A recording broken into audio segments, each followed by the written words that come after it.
Good evening, folks. You're listening to the Hour of the Time. I'm tired. I mean, Bill. These people here are running me ragged. I've been having problems thinking and talking and tripping over things all day long. I think the last time I slept was, I don't even remember. Let's go to Phoenix, if I did this right. And if I did, Gene Miller should be on the other end. Good evening, Gene. Good evening, Bill. How's it going today? Oh, man, don't ask me that. You were here. How was it going? Hey, I just want to let you know how impressed I was of everything that has been going on and just all the information that's being given out. And I just hope I believe that the people that are there will make use of it, you know. Sometimes we have the danger of just becoming information junkies. Just gathering information for the sake of gathering information. Well, it doesn't do a lot of good if you don't put it to use. That's correct. Well, today on the markets, let's see, gold had a high of 379 and a low of 376.90 to close at 377.20, down $1.10. Silver had a high of 523, a low of 517 to close at 518, low down 2 cents. Platinum had a high of 415.50. Low of 404.50 to close at 409.30, down $6.70. And the Dow had a high of 3794.90 and a low of 3780.60 to close at 3792.6, down $3.60. What's it all mean?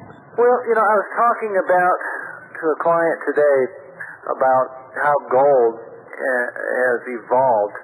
You know, we go back 60, 70 years ago, gold was just a part of life. You know, it wasn't a luxury or anything. It was just part of everyday life because our money, if we didn't have gold, we had a gold equivalent in $20 bills or $20 gold piece or, you know, in silver. Our money was of just weights and systems, and gold and silver was a part of life. It was a part of our currency. And then it evolved when the Federal Reserve stepped in and everything kind of went topsy-turvy. Then gold became a luxury, only afforded by the very wealthy, the Aristotles and the Kennedys and the Rockefellers and so on and so forth. But now, Bill, we're entering into a point now where gold is not only not a luxury anymore, but a necessity.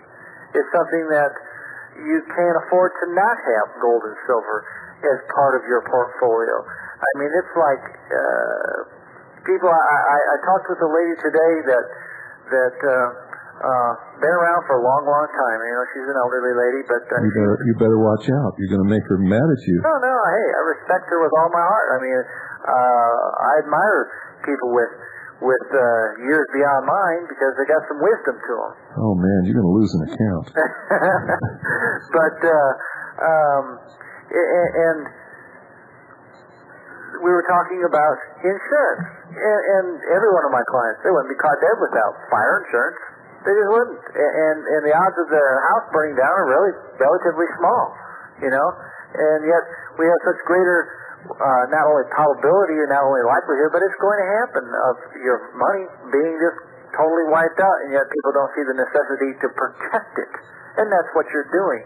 We're not selling get-rich-quick schemes. We're selling protection of your money, real money, gold and silver. And the market in certain types of coins is doing good and is moving upward. But that's not what you should buy it for. If that happens, great. You know, that's a blessing. But, in reality, it becomes a necessity in this day and age to protect what you have, protect your way of life, and again, it's got lots of information, and you hear our number week after week, day after day, and people call us every day, wanting information. But sometimes I wonder, what are you going to do with it?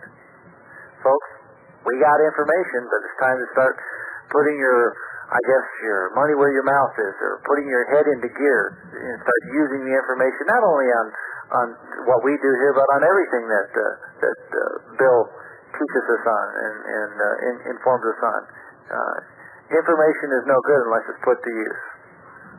What did you think of the conference while you were up here? Oh, thoroughly impressed. I mean, and again, it's like I can imagine you are exhausted getting out all that stuff and corralling all that, and it just got to be. I mean, it's almost like, how do I take all this in? As far as all the information that's being disseminated and everything. But no, I was very impressed. Very good facility. You people that didn't come, if you had the ability to come, you should have came. That's right. And I liked your idea of having these I think that was a great idea, having these all over the country. Well, we're certainly going to do that. I think that'd be an excellent idea. Pick a key city and have one, I don't know how if you can put up with it, but have one once a month. I don't know if I'd survive that. Yeah, that'd be kind of grueling. This is grueling. The rock concert, huh? It's a lot of fun, though, and there's some absolutely wonderful people here. Don't forget, folks, gold and silver coin are the only legal money. Read your Constitution. No state shall tender anything other than gold or silver coin in payment of debt. However, they violate the law every day. That ought to tell you just about where the Constitution stands. Call Gene at 1-800-289-2646. Do it tonight, folks. You know how you are. Procrastinate. So call him, 1-800-289-2646, and do it now. You'll be glad you did. Thank you, Gene. Thank you. Good night. Good night.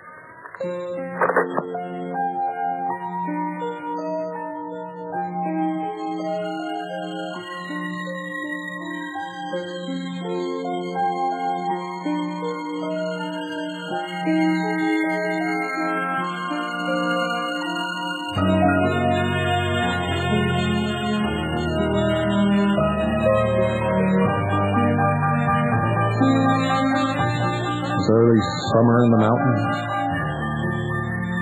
down from the deep forest.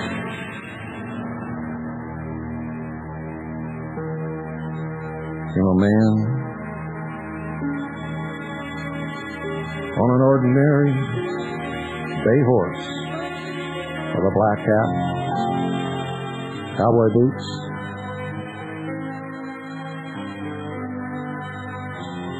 and some kind of weird idea about freedom.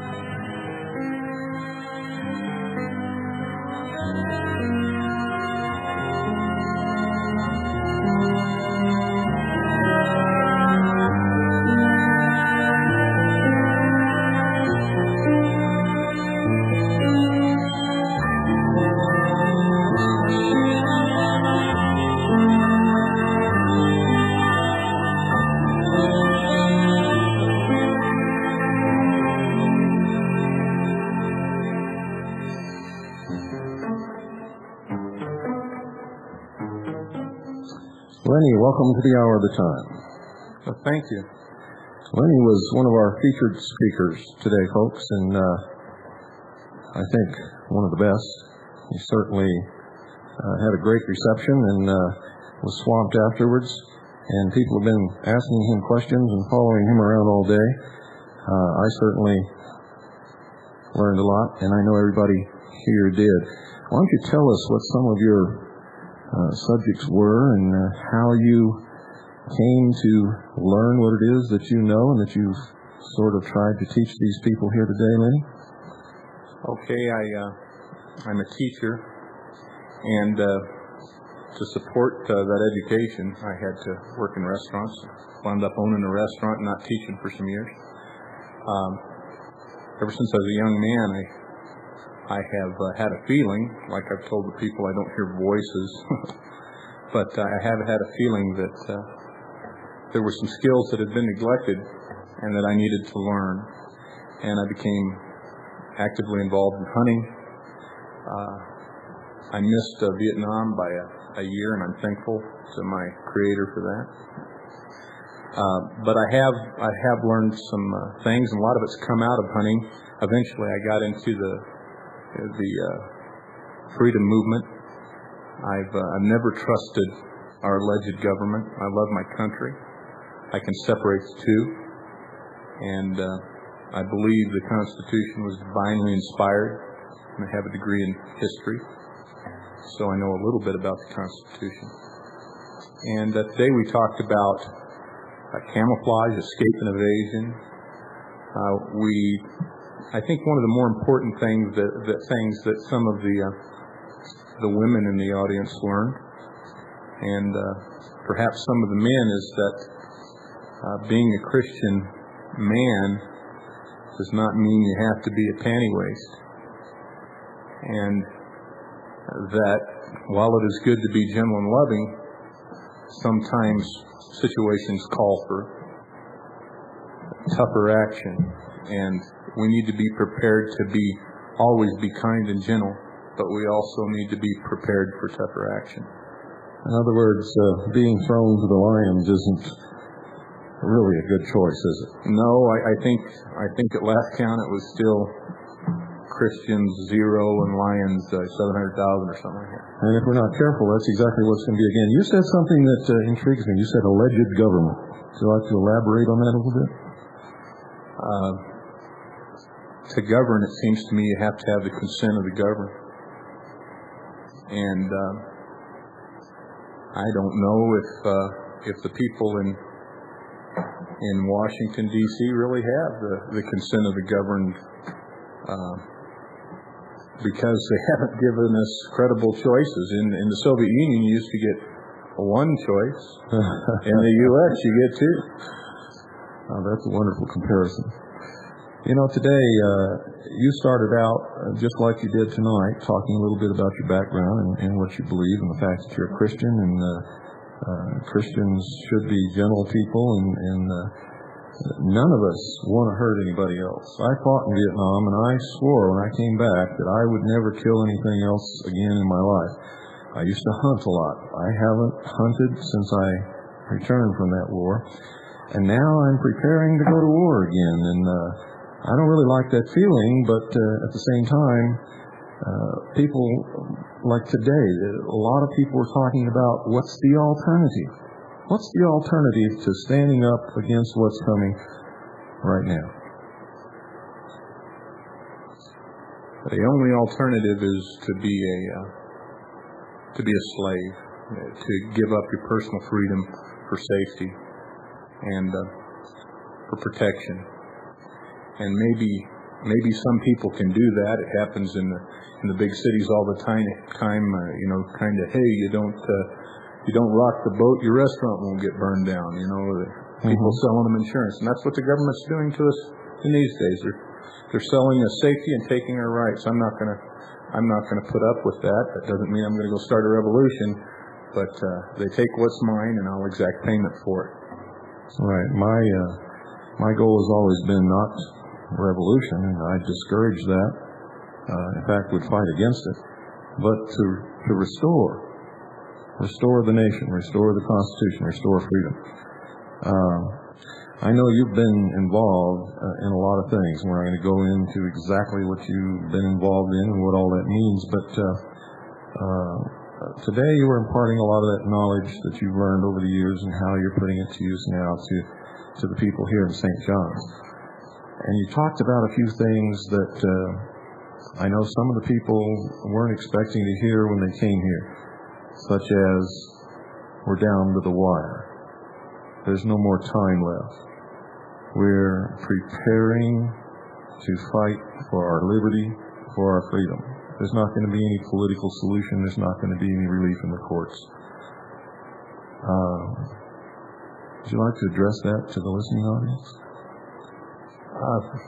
Vigilance is the price of liberty, and if you haven't been vigilant, you're going to suffer because you haven't taken the time to learn the things you need to learn, and it's late in the game. This is my opinion.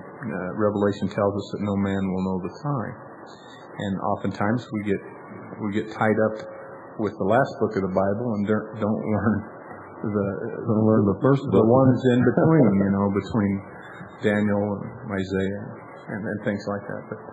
But it's going to bear some personal consequences if you haven't prepared yourself in matters of food, in matters of defense, in matters of self-sufficiency. And I'm neglectful in some of these areas. Myself, I'm not the complete person. I have limited resources, but I have gone after some of it. And the most important thing is educate your mind. Gizmos, those types of things are helpful, but your mind, it's your mind. It's your mind, it's knowledge, it's your mind, it's your attitude, it's your mind. Well, that's where it begins, at least for me, and that's what this program is all about. That's what the center is all about, is to educate people, to bring their mind back into reality and get out of the fantasy where most people live, and help them prepare for what's coming. There's going to be a time when you won't be able to do that, and if they have their way about this information superhighway, you won't have any access to any information that they don't want you to see. You talked, Lenny, about what kind of preparations to make. You talked about you talked about a lot of things. One of the things you covered was being in shape, and you listed some pretty specific reasons why people should be in shape, and you began to talk about the technology and the means that they have of finding people, and how you sort of taught yourself and learned from other people to prevent that from happening. Yes. It's important to be in good physical shape. I'd stay off cigarettes. I'd stay off of other drugs. I myself chewed tobacco for some years, and I've given that up. That was one of my vices. We all need to look at what's truly important in our lives, and one of the things is to have good legs, and I'm not talking about the kind that you whistle at. I'm talking about... But those are nice. Yeah, some of my best friends have pretty legs. But... he's talking about his horse. Yeah, and if my wife's listening, I only look at yours, dear. But your legs are the most important part of your body in this type of scenario, because to escape and evade, to just live in the upcoming times that I visualize, you're going to need legs and really the rest of your body. But the legs are a good place to start. What would you advise people to do about where they live, where better places might be that they could live? I mean, I've covered this before, but I don't see a whole lot of people out there listening. Maybe if they hear it from somebody else, they might. They won't listen to me either, but I'll be happy to spread the news. You know what saddens me? Is I'm going to recommend that if you live in a city, you get out of it. And I'm talking about those citizens in Philadelphia, a beautiful city. I'm talking about citizens in maybe St. Augustine. I'm talking about people in cities that used to be the heart of this nation, the very backbone, places where they made steel and honest men made their livings doing that, and we don't do that anymore. Mm-hmm. But I recommend that you get out of the city, because that's what the New World Order, that's the cherries in the pie. That's what they want. That's where the wealth is. And that's what they'll control, isn't it? And they will, and I can't stop them, neither can you. That's correct. As an individual. That's right. And even as a group, initially, we're not going to stop anything. We're going to, we can begin a program of restitution and re-education and survival, and ultimately a prolonged period of probably guerrilla warfare, and who knows where it's all going to lead. But There are many of us in this country. I know that you're one of them. I'm one of them. I know others who are. Would rather die than become a slave. And we're going to fight for the freedoms that we have, even if it means a long period of suffering and hardship and warfare. And you really gave our attendees here, I hate to call people attendees, it sounds so impersonal. They're such nice people, too. Yes, they are. Our people here, such a wonderful basic outlook on what's coming, how to prepare themselves, and how to survive. You talked about being captured and what to do and when to try to make escapes and how to do it. You talked about tracking and how people would be tracked and located and all kinds of things. And what I'd like to do is just let you go through your notes and talk. And I'm going to shut up for a little while. I think I've sort of hit upon the things that I wanted to get people sitting on the edge of their chairs with. And you can just take it from there and pull the legs right out from under them, because I know that's exactly what you're going to do. And in about 10 minutes we'll take a break, and then I'm going to let you go again. Okay. First off, I'd like my voice to go out to people across that satellite, and I'd like it to go out in a gentle way into your homes, and I ask that you listen to me. I'm not a sage, and I don't know it all, and I've made mistakes, but I've got some things that I'd like you to listen to. I'd like you to ignore what you learned from NBC and other outfits like that, other Goebbels type operations. I'd like you to forget about what modern churchanities taught you, and come along with me. I'm not going to teach you to be like Rambo. I'm not going to teach you to be Rambo like Janet Reno. I'm not going to teach you to be any of that. But I think you got a right, if you're captured, to escape and evade. And if people try to kill you, I think you've got a right to defend yourself. Absolutely. I think we need to talk about some rules. You need to maintain some type of relationship with other people that feel like you do. And you need to have known them for a long time, because there's a saying in the Soviet Union that where two people meet and talk about revolution, one of them's a government spy. And with our many programs on TV, Narc on Your Neighbor shows, it's becoming more and more true here, especially in the big cities. Yeah, they're teaching children to rat on their parents in school. Yeah. And if you strike a child, the Lord knows that you will be visited by the kid cops. The first one is to make relationships with people that feel like you do. Try to keep a low profile. That doesn't mean you can't stand up for what's right. But don't call attention to yourself unless you feel led to do that. I felt led to do that. I haven't always felt that way. I'd advise getting out of the cities and getting into the country. It's harder to make a living out here sometimes, but now with many of the computers and that type home publishing things, people can do it. You're going to have to settle for less money. You may have to work harder than you've ever had to before. But if you don't prepare for what's coming, I think Timothy says that you're worse than an infidel. So I would encourage you to take care of your family. And the best thing you can do is get out of the cities. I have seen what, even in our society today, the absence of government can do. I've been into Alaska, and I've seen polite game and fish people. I've seen polite police authorities, because they fear the people. There's not many of them, and they're isolated, and they fear the people. And when government fears the people, you have the proper relationship in a government. When the people fear the government, you got problems, and that's what's happening today. The bad servant should fear the master.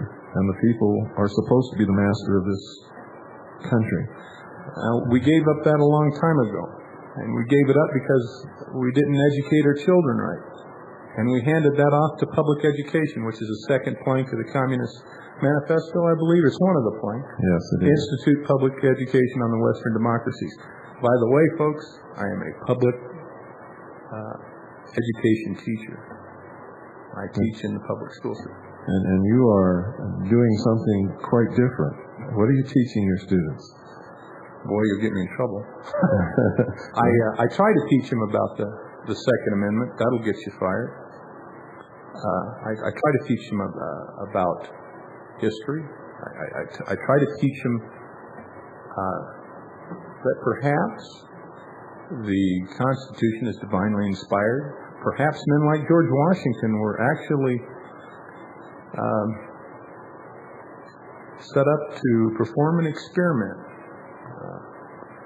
And I know there's different opinions on our founding fathers, but some of them were very good men. Some of them weren't. Some of them were smugglers. But I try to get them to respect the principles of liberty. And I think we have some teachers that still do that. Yes, but they're so rare. So rare. You are a very rare individual, not just teacher, but all-around individual. Go ahead, Lenny. Some other rules is to remember that our, I'll call it government, is much like a hammer. The striking surface of that hammer is very small, and if it hits you, it's going to hurt. But they do not have the power. They do not have the resources that we think they do, that they try to carry across. They try to come across as impervious. And I'm here to tell you that the Afghans, with black powder weapons and limited support from the U.S. Throughout Soviet imperialism, despite the best efforts from Ford Motor Company and different people who built the largest truck plant on the Kama River, I think. Kama River, yes. William Casey was responsible for that. Later headed up the CIA.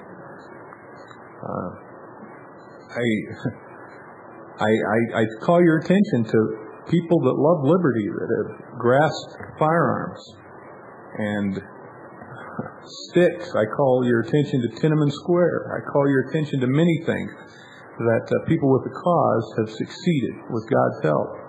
And we can succeed, but I want you to know that I don't have a whole lot of aspirations of doing that. I'm not required to win. I'm required to participate. That's how I feel.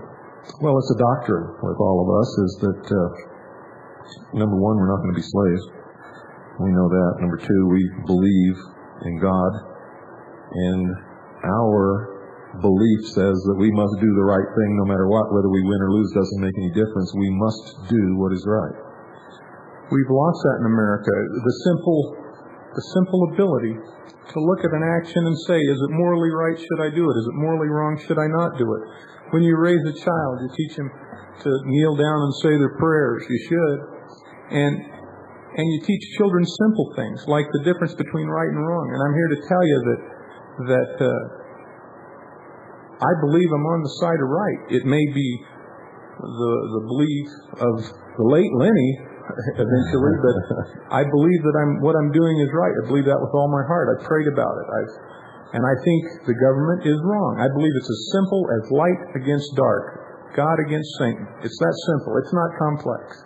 Well, when you get into it and when we understand who we're fighting, that's exactly what it is. They believe in Luciferian principle. Lucifer's their God. They don't believe in the God of the Bible. They don't believe in any God except man. That is the sum total of the Luciferian principle, is that if ye eat of the fruit of the tree of knowledge, ye shall become as God, then ye shall not surely die. But every one of them dies sooner or later, don't they? I think a snake that told that to him. Yes, that's right. Let's see. I think I told a story about a horse I had. Just the other day, she tried to kick one of her stablemates and impaled herself on a fence post, a T-post, and it drove the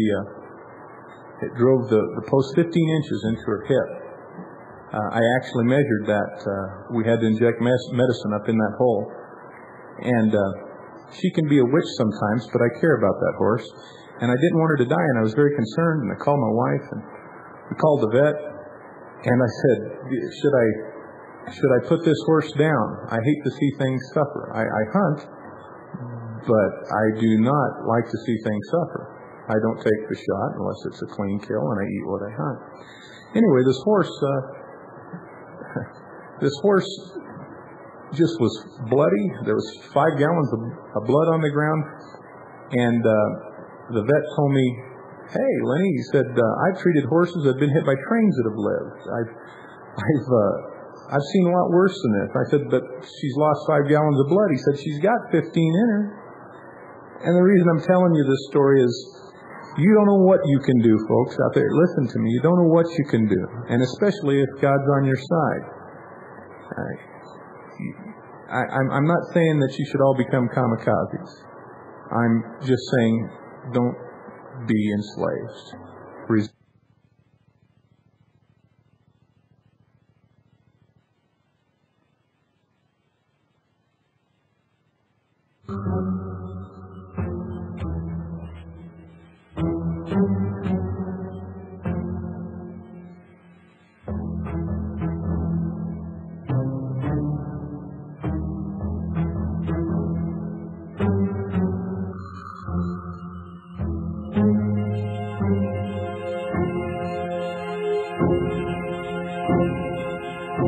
The United Nations has issued orders to its member nations to curtail the proliferation of arms, military surplus, and other materials that we are going to need in the future, and you'd better stock up now.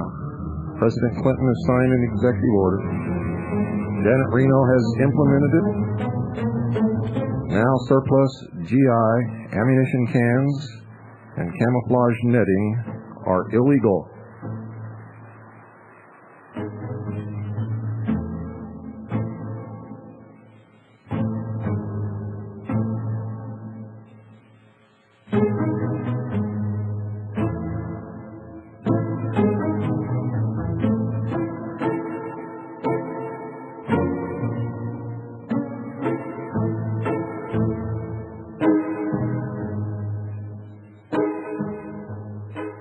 Everybody's saying, "What's that music?"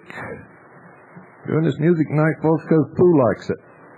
It's from Tales from the Crypt.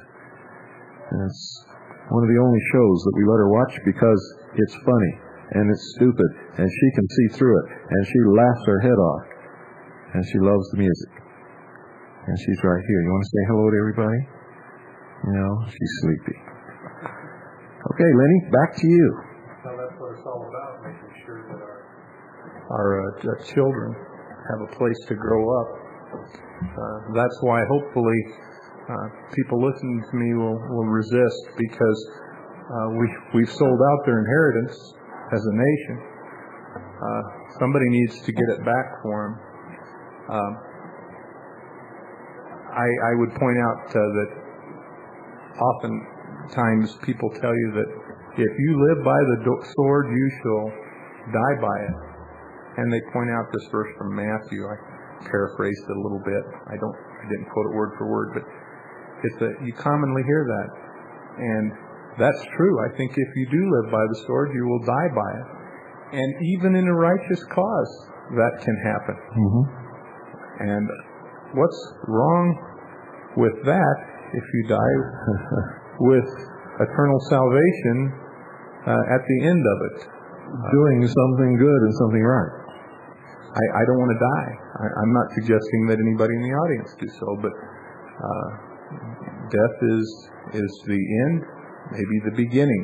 We shouldn't be afraid to die. And if the Founding Fathers pledged their lives and their sacred fortune for what we have today, can we do any less for our children? You know that most of the people here have done that. To be a member of the intelligence service, they must pledge their lives, their fortune, and their sacred honor in this cause. And that's why there's such good people sitting out here.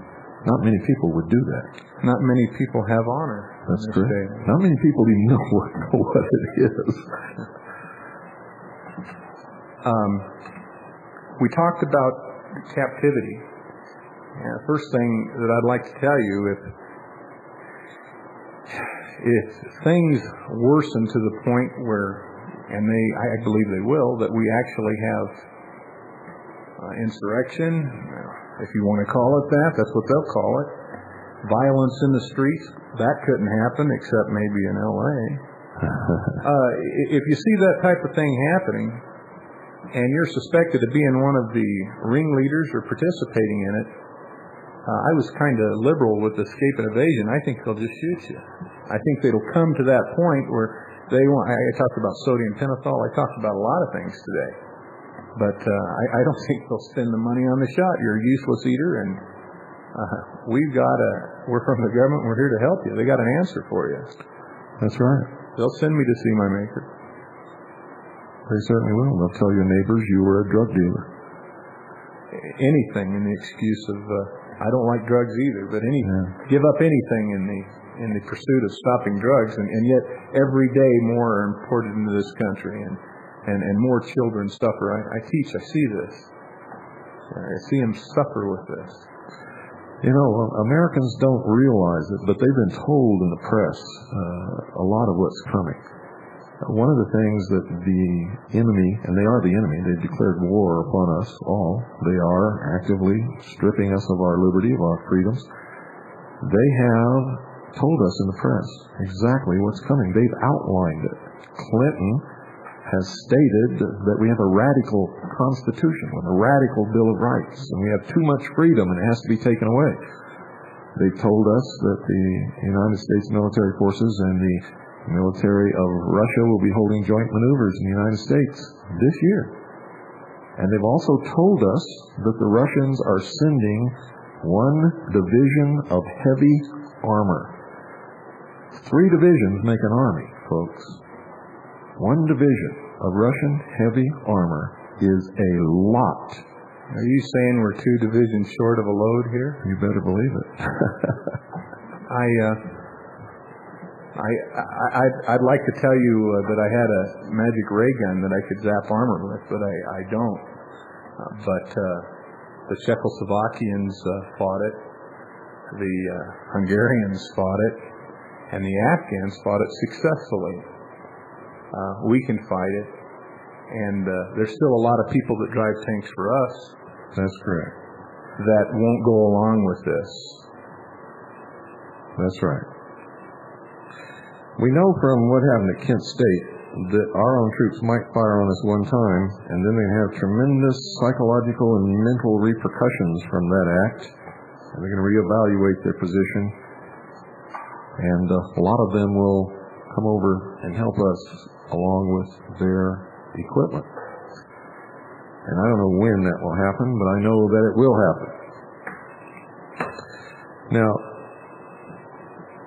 Lenny, repeatedly today, and I know we're skipping a lot of things because what you gave to this audience today is very difficult to impart over radio. In fact, you're kind of a humble man, and I think that it was difficult for you to do what you did today, but you did it. And like you said, you did it because you were led to do it, and I'm certainly grateful for that. How can we wake these people up out there that are listening to what's coming, to what their responsibility is to themselves and to their family? And if they choose to be a slave, what's the consequences of that? Do you have any answers for those questions? Is there anything that you can do to sort of bring people to the realization that they're living in a fantasy world and it's going to come tumbling down? Nothing's free. Our currency's backed by debt. I mean, they found out in Babylonia that currency that's not backed by precious metals doesn't work. I mean, God has given us that insight. Read it. If you're not a Christian, look at other sources. It doesn't work. If you see if you look at things and you're happy with them, then you probably deserve what you get, and you're going to get it pretty soon. Some people won't know the difference. They really won't care. But there's a lot of people that are going to be able to tell the difference, and they're going to wake up, and it's going to be too late, and they're going to pay for it. And I'm just trying to, I'm just kind of a sentinel. I'm just trying to ring the bell and blow the horn that it's getting late. We've seen photographs during World War II of two German soldiers with old bolt-action rifles, because the good rifles were on the front fighting the war, escorting 100 people down to the railroad cars to go to the slave labor camp. Now, it was apparent to me that those 100 people could have overcome those two guards with those old rifles really easy, with no problem. But they never did it, not once. Do you see that coming? Do you think people will knuckle under that easy?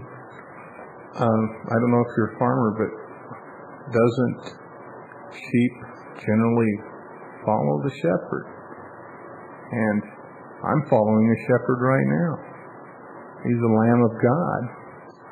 I'm not perfect, and I sometimes get astray, and I don't always do right.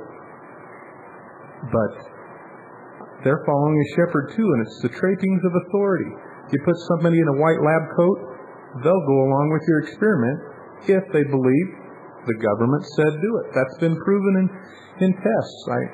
If you give a guy an old gun and a uniform, even if he's a 65-year-old man, and he says, march into the ovens, a percentage of people, or a large percentage of people, are going to do it, especially if they're malnourished. March right in. You know, they performed an experiment at Duke University where they took students, and they told these students that this was going to be an experiment, and for 3 days they were going to be prisoners. And they took another group of students and said, this is an experiment. For 3 days you're going to be prison guards. And they sectioned off a building, and they made it the prison, and they made these people the guards and the other students the prisoners. After only a few hours, the students who were the prisoners began to really act as if they were prisoners, and the guards began to abuse them. Not play abuse, real abuse. And before the third day, before the end of the experiment even came along, they had to stop it because it was getting so bad. Now this proved in an academic setting that people will conform to whatever role is expected of them. The only way to beat that, we touched on at the beginning of the show, is through education. Education to know that you're not a sheep, that God gave people rights, and they're unalienable, and we own them. And rights are like muscles. If you don't use them, if you don't carry a gun on your hip in an obligatory fashion, because it is an obligatory duty in the United States, then you will lose that right, and it'll atrophy just like a muscle that you don't use, and it will shrink, and pretty soon people will say, well, you never had that right. The right's still there. God gave it to you. It still exists. You still have it, but now you're not using it, and you forgot you even had it. It's like a lobster. You can turn up the temperature a degree at a time, and gradualism will boil you. We have to have a literate electorate in this country to remain a free republic, and we do not have that any longer. Lenny, most people don't even know this is a republic. All I hear is democracy this, democracy that. They don't even know that democracy is socialism. Democracy, as defined by a dictionary used at West Point in the 20s or 30s, was called mobocracy, mob rule. We have some democratic processes in this country, and that's good.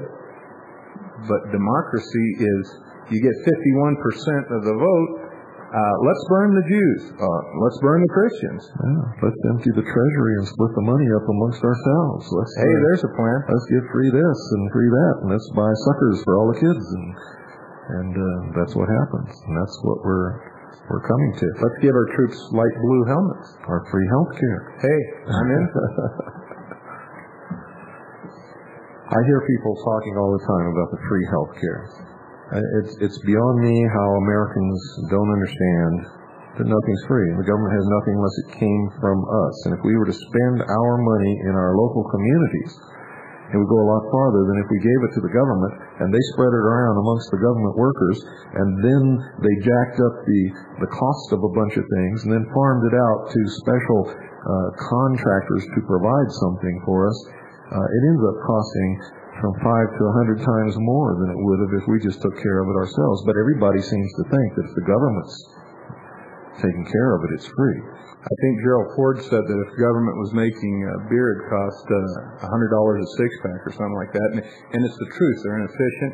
And they found that out in the Soviet Union, which has, in the Ukraine, there's large, huge areas to plant wheat. And yet the farm economy of the Soviet Union was a shambles, still is today. Every 5-year plan ended in disaster, starvation, and would have ended, I think, in a revolution eventually. Because that's one thing you don't do to the Russian people is take away their bread. Yet most of their produce, most of their stuff was raised on the small garden plots that they allowed people to have. And why was that? Because of enlightened self-interest. If I work hard on this land, I get to keep it. That's right. And on the communal land, the land that belonged to the state, they pretend to work and the state pretends to pay them. Back at home, their little private plot, wonderful things are happening because it belongs to them.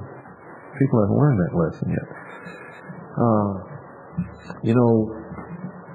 When you're up in front of a group and you have 2 hours to talk and you can go at your own pace and everything is covered, that's in your control. When we're doing the hour at a time, we've got 1 hour, and we have a break and we have music things, and of course, with my big mouth, I have to talk every once in a while. And we're getting close to the end of that hour. What's the most important message that you had to give to these people today? I mean, you talked about weapons, you talked about escape, you talked about evasion, you talked about tracking, you talked about God, and all kinds of things. But what, in this time left, what do you think is the most important message, our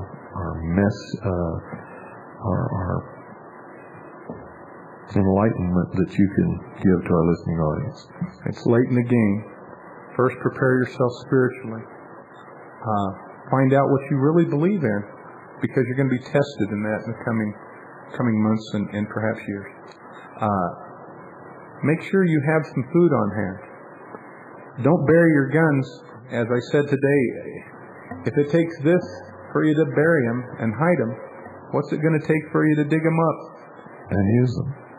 If you're going to have a gun, keep it loaded and be ready to use it if the situation's right. I'm not saying murder anyone. Thou shalt not murder. The next thing is, if you don't have firearms, it's late, folks, and you probably are going to pay through the nose to get effective ones. Get some. I would encourage you to get accurate bolt-action rifles. Get what you know how to operate at this stage. If you've had a training with semi-automatic firearms or automatic firearms, which are kind of expensive to use and run, try to find those. Prices you talk about investing in gold. If you'd invested in guns, the proper guns, you'd be a millionaire. When they were cheap and sold today when they're expensive. Women, don't spend money on the latest fashions. Buy a sewing machine, preferably one that doesn't run on electricity. Store cloth. Learn cottage industry, home skills, barter, ways to make a living. You're asking a lot for a modern woman to pump a sewing machine with her foot, and I could just see them out there shaking their head. Who is this guy? How about men? Let me tell men to do that. But I'm not against modern sewing machines, but when the power goes off, you might need one of the old-fashioned ones. Yeah, I'm trying to drive home a point, and men should have a bicycle with a generator attached to it, and all kinds of things that you can be putting together that you're going to need. I didn't mean to imply that only women should should do those types of activities. But women have responsibilities, men have responsibilities. Raise your children correctly, because the loss of them will debilitate you, and you'll lose some if you don't raise them properly. That's a big task in today's society. Oh yes, it's also very important to impart to your children, no matter how old they are, that the future belongs to them. If they don't get involved in saving the future, just as well as the parents are. I don't believe in keeping children out of this. The future belongs to them, and they're going to have to help save it and save their liberty. And you're going to have to teach them that.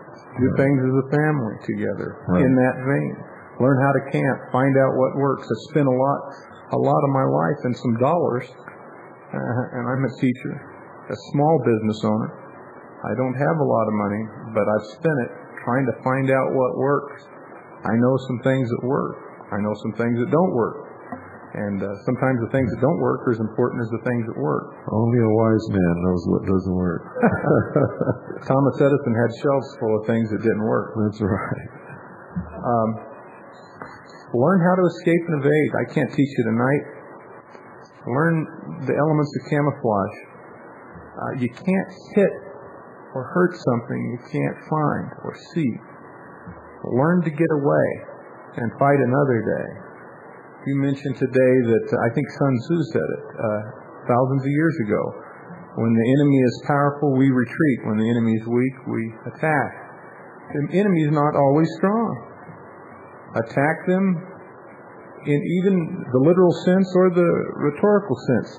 Right now, we can attack them in places that they can't defend, like at the local school board level. They can't defend that. That's Take right. control of your school. I'm not saying your nation. I'm not saying your county. I'm saying your school. And you and a few parents can do that and start teaching kids good things. You know, the nation consists of a whole bunch of little local places. And if you can gain control of your local place all throughout the nation, then we've gained control of the nation. And a lot of people don't understand that. They're trying to say we can't do anything, that government's too strong. Well, government begins right there where you live. Government ends and begins on your street sometimes. And I applaud the people from New Mexico that are here today that have went out and fought for their counties. I come from Southern extraction. I love Arizona. Arizona's a wonderful state. And it means something to me more than just a place I hang my hat. And I want it to be a good place. And I'll fight to make it that way. I'll fight politically. And if you force me, I'll fight violently. I want to raise good kids. I want to raise them with full of God's liberties that He gave us. And I think a lot of other people do too. There's going to be some problems, but we're going to have to stand up like men and women, and we're going to have to fight. And you know what?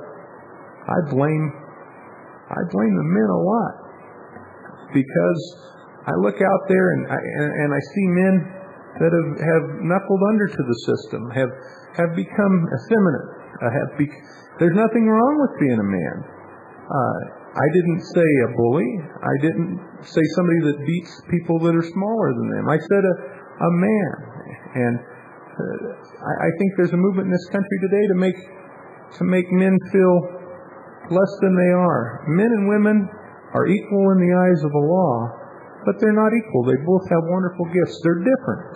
That's the thing. They're different. Yes, that's true. And intelligent men and women all know that. We have things that we can impart to each other, for each other, in society, in our private lives, and things that are tough for us to do if we step into different roles.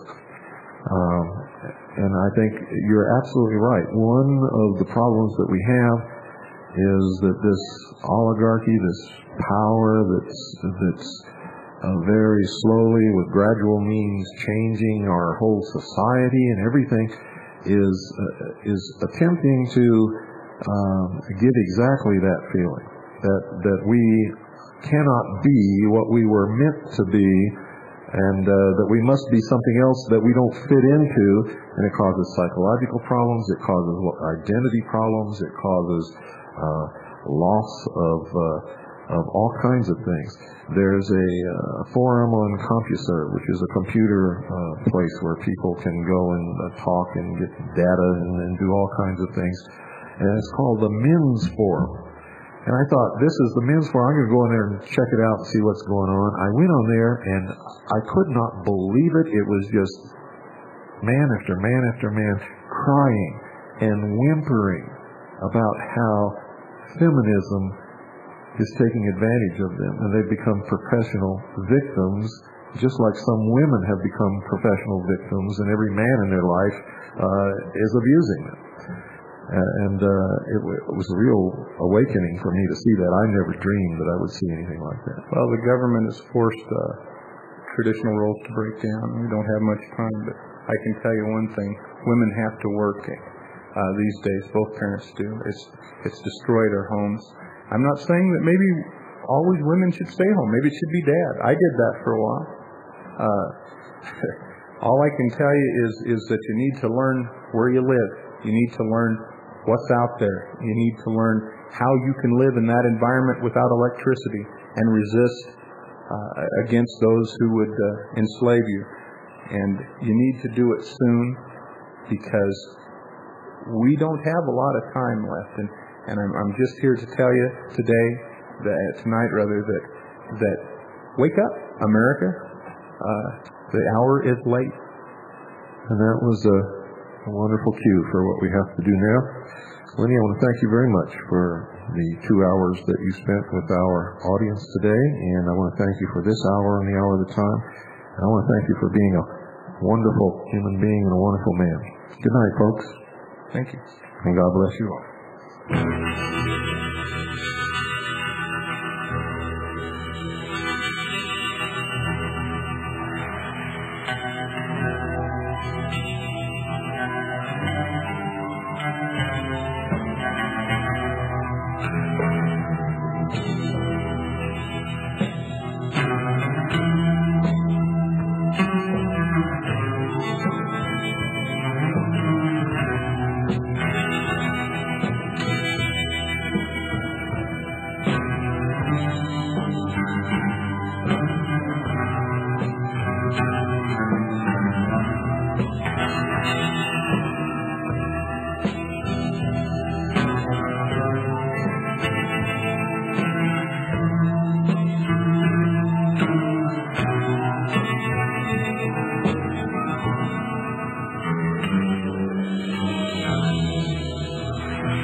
Just spent 1 hour with politically incorrect programming, politically incorrect music, and of course, you are a politically incorrect audience.